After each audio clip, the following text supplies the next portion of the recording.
Sir शुरू करते हैं सर, है ना, गांधी चौपाल। हाँ, आदरणीय साथियों, पत्रकार बंधुओं, मेरे साथ मेरे सहयोगी उपाध्यक्ष द्वय आदरणीय संगीता शर्मा जी, नरेंद्र सलूजा जी, मेरे साथ गांधी चौपाल के सह प्रभारी जितेंद्र मिश्रा जी, हमारे प्रवक्ता अन्य प्रवक्तागण राजकुमार सिंह जी और प्रशांत भाई। कमलनाथ जी के निर्देश पर और उनके मार्गदर्शन में तैयार मध्य प्रदेश कांग्रेस कमेटी का जो जन अभियान और जनसंपर्क अभियान है, 2 अक्टूबर को गांधी चौपाल के रूप में शुरू हो रहा है। कमलनाथ जी हमेशा कहते हैं कि जब गांव जिंदा रहता है, सशक्त होता है, तभी शहर जिंदा रहते हैं। गांव की अर्थव्यवस्था से शहरों के बाजार रोशन होते हैं। आज देश की परिस्थिति का ऐसा निर्माण कर दिया गया है कि एक आदमी अमीर हो रहा है, दुनिया का सबसे बड़ा अमीर हो रहा है, और पूरा देश गरीब होता चला जा रहा है। देश 140वें नंबर की गरीबी पर खड़ा है और व्यक्ति जो है दूसरे नंबर का दुनिया का सबसे बड़ा अमीर हो गया है। ये जो असमानता की खाई है, ये गांधी के ग्राम स्वराज के जो सिद्धांत हैं उसके विपरीत है। ये जो विषमता है, आर्थिक शोषण की ये जो नई एक बुनियाद रखी जा रही है इस देश में, वो इस देश के गांव को गरीब से गरीबतर करती जा रही है। उसके जीने के जो साधन है, संसाधन है, वो लूटे जा रहे हैं। इसलिए आज गांव से संवाद करना जरूरी हो गया है। बेरोजगारी और महंगाई ने पूरे देश को बेहाल कर दिया है और इसलिए आज गांव से संवाद करना जरूरी है। गांधी चौपाल के माध्यम से 23,000 पंचायतों पर कांग्रेस पार्टी अपना संवाद कायम गांव के साथ कर रही है। ये 23,000 पंचायतें 2 अक्टूबर से 30 जनवरी तक 4 महीने तक निरंतर लगाई जाएंगी। 30 जनवरी आपको स्मरण दिलाना चाहूँगा, ये राष्ट्रपिता महात्मा गांधी की शहादत की 75वीं बरसी है, जब एक गुमराह सिरफिरे ने जहरीली मानसिकता को बढ़ावा देने वाले संगठनों के उस उकसावे पर राष्ट्रपिता बापू की हत्या की थी। वो गोलियों की गूंज भारत के निर्माण की एक एक ईंट में लगी हुई है। आज जो देश में नफरत का वातावरण बनाया जा रहा है, विद्वेष का वातावरण बनाया जा रहा है, वो भी गरीबी का एक कारण है। व्यवसाय और आर्थिक गतिविधियां शांति के वातावरण में पनपती हैं, लेकिन देश में आज शांति को माचिस दिखाई जा रही है। इसलिए ये गांव से संवाद करने का हमारा प्रयास है। छोटे छोटे कार्यक्रम है, ये कार्यकर्ताओं के लिए डिज़ाइन किया गया कार्यक्रम है। 40-50 लोगों की भी ये चौपाल लगाई जा सकती है। और मैं आपको ये बताकर मुझे खुशी हो रही है कि हमने इसका एक फेसबुक पेज गांधी चौपाल के नाम से जारी किया। उसको अभी 15 दिन हुए हैं और इन 15 दिवस के अंदर 1200 से ज़्यादा फॉलोअर्स उस पेज से जुड़ गए हैं और वो निरंतर गांधी चौपाल की गतिविधियों और उनको कैसे क्रियाशील करना है इसकी जानकारी हमसे मांग रहे हैं। 2200 समन्वयक अलग अलग ज़िलों से हमारे चौपालों के समन्वयक बन चुके हैं और हमें उम्मीद है कि आने वाले 10-15 दिनों के अंदर 5,000 से ज़्यादा समन्वयक हमारे पास होंगे जो गांव-गांव में इन चौपालों को आयोजित करेंगे। 2 अक्टूबर को विशेष रूप से पूरे प्रदेश में हम 500 चौपालें आयोजित कर रहे हैं और ये 500 चौपालें अलग अलग ज़िलों की पंचायतों पर लगाई जाएंगी। बहुत सारे लोग हमें लक्ष्य भी भेज रहे हैं और उन लक्ष्य के हिसाब से हमें लगता है कि हम 500 से भी ज़्यादा चौपालें उस दिन लगा लेंगे। अभी मेरे पास थोड़ी देर पहले सतना से फ़ोन आया। सतना ग्रामीण 21 चौपालें लगा रही है। सतना शहर जो है 20 चौपालें लगा रहा है। अगर इस दर से हमारा काम सब जिलों में होता है तो लगभग हम 1000 पंचायत चौपालें लगाने में कामयाब होंगे। आपको और मैं ये बताना चाहता हूँ कि गांधी चौपाल में हम क्या करेंगे। गांधी जब 1947 के पहले भी यही जहर का वातावरण था। गांधी जी ने अपने भजनों के माध्यम से, जिन भजनों को वो प्रिय लगते थे उन्हें और गाते थे, उनके माध्यम से देश को, धर्म को, जातियों को जोड़ा और एकता कायम की। वो गाते थे रघुपति राघव राजा राम, पतित पावन सीताराम। वो गाते थे ईश्वर अल्लाह तेरो नाम, सबको सन्मति दे भगवान। गांधी जी ने पहली बार कल्पना की कि सच्चा हिंदू, सच्चा वैष्णव कौन, कि वैष्णव जन तो तेने कहिए पीर पराई जानी रे, पर उपकार पर दुखे उपकार करे तू, मन अभिमान ना आनी रे। कि सच्चा वैष्णव, सच्चा हिंदू वो है जो जिसको दूसरे का दुख भी पीड़ा देता है, वो है सच्चा हिंदू।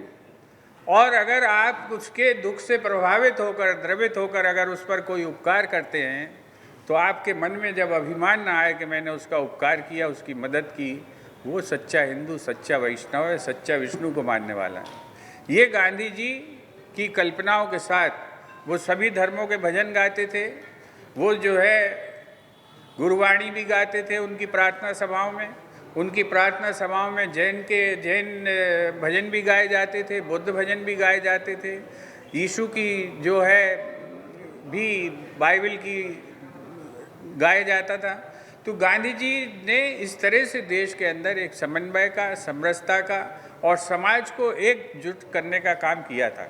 उसी रास्ते पर हम लोग चल रहे हैं और उसी रास्ते पर हम लोग आगे बढ़ रहे हैं। हम अपने लक्ष्य की पूर्ति कर पाएंगे। आदरणीय कमलनाथ जी की इसमें विशेष रुचि इस कार्यक्रम में है और कमलनाथ जी जिस तरह से जो है बुनियादी संरचना हमारे संगठन की कर रहे हैं, जो आँख से आँख मिलाकर जो है इस तरह की अतिवादी शक्तियों से लड़ेगा, उसमें जो है ये गांधी चौपाल बहुत ही सशक्त हथियार साबित होगी। अहिंसा का मार्ग है, गांधी की चेतना है। और जैसा गांधी कहते थे कि पाप से नफरत करो, पापी से नहीं, पापी को बदलने का अवसर मिलना चाहिए। इसीलिए कांग्रेस पार्टी बिना विद्वेष के, बिना नफरत के, गलत काम करने वालों के खिलाफ भी कोई बात बोले बिना अच्छे काम करके सद्भाव का वातावरण बना रही है। और यही उद्देश्य भारत जोड़ो यात्रा का भी है। हमारे चौपालों से जो कार्यकर्ता पैदा होंगे, हमारा लक्ष्य है कि हर चौपाल से 23,000 चौपालें लगेंगी। अगर 10 कार्यकर्ता भी हमारे नए जुड़ेंगे एक चौपाल से, तो इस तरह से हम 2 लाख नए कार्यकर्ता कांग्रेस पार्टी से इन चौपालों के माध्यम से जोड़ेंगे। और ये 2 लाख कार्यकर्ता हमारे जो है सबसे नीचे के हमारा एक कैडर होगा। जिस तरह से जो भारतीय जनता पार्टी जो झूठ का वातावरण बनाती है पन्ना प्रमुख वाला, उससे बेहतर हमारा ये संगठन खड़ा हो जाएगा और ये संगठन हमारा 2023 में चुनौती देगा। ये हमारी कोशिश है। और इसके माध्यम से जो कार्यकर्ता जुड़ेंगे, उन कार्यकर्ताओं को दिसंबर में मध्य प्रदेश में भारत जोड़ो यात्रा प्रवेश करेगी। तब तक जितने कार्यकर्ता हमारे तैयार होंगे, अलग अलग जगह पर रिले यात्रा जो होने वाली है, उनके माध्यम से ये कार्यकर्ता गांधी, उस चौपाल के कार्यकर्ता उस भारत जोड़ो यात्रा से भी जुड़ जाएंगे। और मध्य प्रदेश में एक व्यापक जन अभियान दिखाई पड़ेगा। गांव-गांव में आपको कांग्रेस कार्यकर्ता दिखाई पड़ेंगे जो भारत जोड़ो यात्रा में समाहित हो जाएंगे और चौपाल से निकलकर भी भारत जोड़ो यात्रा में समाहित हो जाएंगे। बहुत बहुत धन्यवाद। आपको कोई प्रश्न हो तो उत्तर दे सकता हूँ। जैसा कि प्रदेश भर में 51,000 से अधिक गाँव हैं, ऐसे में कितने गाँवों में हम चौपाल लगाएंगे? आप प्रभारी हैं और ये चौपाल जो गांधी चौपाल है, ये कैसे दूसरे चौपालों से अलग है? देखिए 23,000 पंचायतों तक अभी हमारा लक्ष्य है। हो सकता है कि जिस हिसाब से हमारे पास समन्वयक आ रहे हैं, अगर 23,000 चौपालों का लक्ष्य हमारा 3 महीने में पूरा हो जाता है, तो हम चौथे महीने में कोशिश करेंगे कि हम पूरे 53,000 गाँव तक पहुँचें, क्योंकि हमारा संगठनात्मक संरचना भी उसके साथ बढ़ेगी। तो हमारा आज हमने लक्ष्य इसलिए रखा है 23,000 कि 23,000 हमें सफल होना है। और ये लक्ष्य हमारा इस आधार पर निर्मित हुआ है कि हर एक विधानसभा कॉन्स्टिट्यूएंसी पर हमें न्यूनतम 100 चौपालें लगानी, तो 230 कॉन्स्टिट्यूएंसी पर हम 23,000 चौपालें लगाएंगे। ये लक्ष्य पूरा हो गया तो हम आगे बढ़ेंगे और उसको 53,000 गाँव तक भी पूरी पूर्ति करेंगे उसकी। ये चौपाल अलग ऐसा है कि हम इसमें एक विशिष्ट संदेश के साथ इन चौपालों में जा रहे हैं।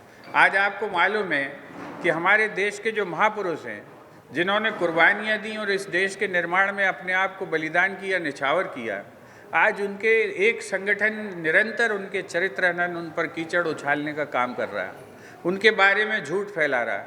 ये चौपाल पर जब हम जाएंगे, ऐसे बहुत सारे संदेश वहाँ नौजवानों के बीच में होंगे, उनकी हम गलतफहमियाँ दूर करेंगे, हम उन्हें जो है सद साहित्य देंगे, उन्हें हम जो है ये बताएंगे कि ये सब चीज़ें झूठ हैं। जैसे मैं आपको एक किस्सा, आपको छोटा सा किस्सा बताना चाहता हूँ। भारत के बंटवारे की चर्चा की जाती है, कांग्रेस पर थोप दिया जाता है बात। भारत के बंटवारे के पहले श्यामा प्रसाद मुखर्जी ने बंगाल का बंटवारा कराया, ईस्ट बंगाल और वेस्ट बंगाल बना। तो ये दोनों हिंदू और मुसलमान के कंसेप्ट के आधार पर बने, और वो उस समय मंत्री थे किसकी मिनिस्ट्री में? फजलुल हक की मिनिस्ट्री में, जो मुस्लिम लीग की मिनिस्ट्री में मंत्री थे वो। तो ये तो अड़ गए थे वो कि हम भारत की आज़ादी को स्वीकार नहीं करेंगे अगर बंगाल का बंटवारा नहीं हुआ तो बंगाल के देश के बंटवारे की थ्योरी को आगे प्रोपोगेट करने के जिम्मेवार और अपराधी लोग कौन है? ये तो जो है ऐसी परिस्थितियों का निर्माण कर दिया गया कि आपके पास बंटवारे के अलावा कोई मार्ग नहीं था, कोई रास्ता नहीं था, और उस रास्ते को आपको स्वीकार करना पड़ा।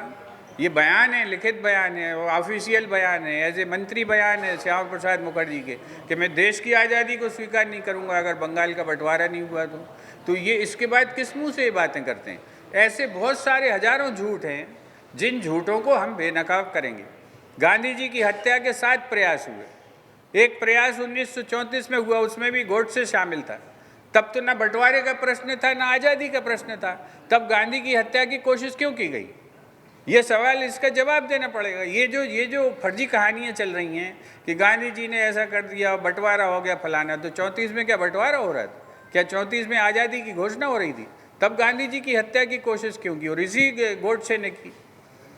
ये जो है, ये पूना में हत्या का प्रयास हुआ, पंचगनी में हत्या का प्रयास हुआ, ट्रेन उलटने की कोशिश हुई। आप निरंतर घटनाएं आप पढ़ते जाइए तो आपको लगेगा कि गांधी की सुपारी दी हुई थी अंग्रेजों ने। ये एक बड़ी परिस्थिति, और इन सब चीज़ों का हम इस तरह अलग होगी कि हमारा मानना है कि राष्ट्र के जो महापुरुष हैं, वो किसी भी पार्टी, किसी दल से संबद्ध हो, वो राष्ट्र की संपत्ति हैं। और जो मूर्ति भंजक समाज पैदा करने की कोशिश हो रही देश में, ये मूर्ति भंजक समाज को हमें हताश करना पड़ेगा। हम लोग तो निंदा नहीं करते इनके नेताओं की, हमें भी बहुत सारी चीज़ें पता हैं।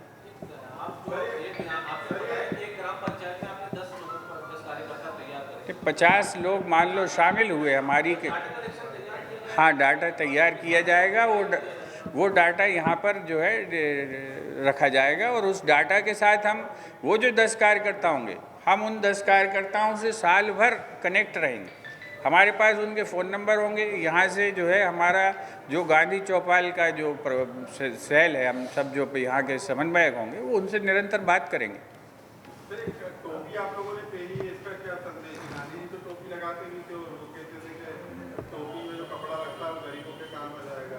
नहीं, ऐसा गांधी जी ने कभी नहीं कहा, और ये गांधी टोपी कहलाती है। और मैं आपको ये बताता हूँ गांधी जी क्यों नहीं टोपी लगाते थे। इसको हम आपको बता देंगे। गांधी जी टोपी लगाते थे, उन्होंने अपनी टोपी जो है तिलक जी के चरणों पर रख दी थी। उसके बाद से गांधी जी ने टोपी नहीं पहनी। और हम इस तरह का ये बैज भी देंगे हमारे कार्यकर्ताओं को, जो हमारे चौपाल में शामिल होंगे, उनको ये बैज भी दिया जाएगा। आप चाहें तो इसको थोड़ा,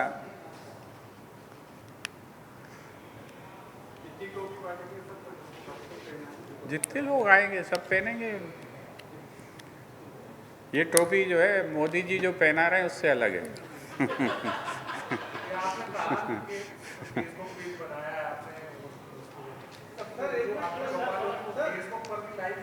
हाँ, बिल्कुल लाइव होगी। उसमें जो हमारे समन्वयक बन रहे हैं वो हमारे उस फेसबुक पेज के प्रमोटर्स भी होंगे।